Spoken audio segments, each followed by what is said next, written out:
The mean age of 5 people in a room is 32 years. A person enters the room.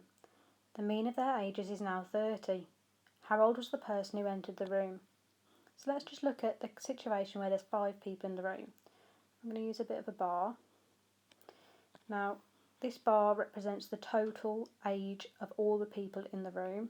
They could all be different ages, so when I'm drawing my bar, I'm going to draw boxes different lengths to represent that they could be different ages, but I need 5 bars.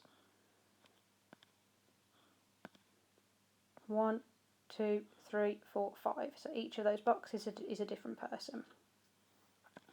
I don't know what the total of their ages is at the moment. What I do know is that the mean is add them all together. I don't know what that is. Divide by how many there are. I know there's 5. And I know that I get an answer of 32 because it tells me in the question the mean is 32. So let's use our inverse operations to figure out what that question mark is, what the total ages are. So 32 times by 5, inverse operations, times by 5. And we get 160. So the total age of all the people in the room, all the ages added together, is 160.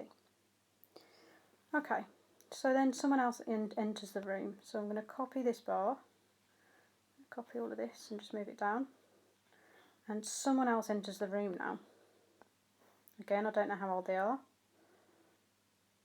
but they increase the total age. I don't know what that total age is at the moment. Okay, so what I do know is the mean is 30. So add them all together. I don't know it. Divide by how many there are. There's 6. I'll get 30. I get my mean of 30. Let's do it backwards. 30 times 6 is 180. So that is the total ages when there's 6 people in the room. So this whole length of this bar, including the red bit, is 180. Just the black bit I know is 160. So this must be the difference. 180 take away 160. It must be 20. So how old was the person who entered the room? 20.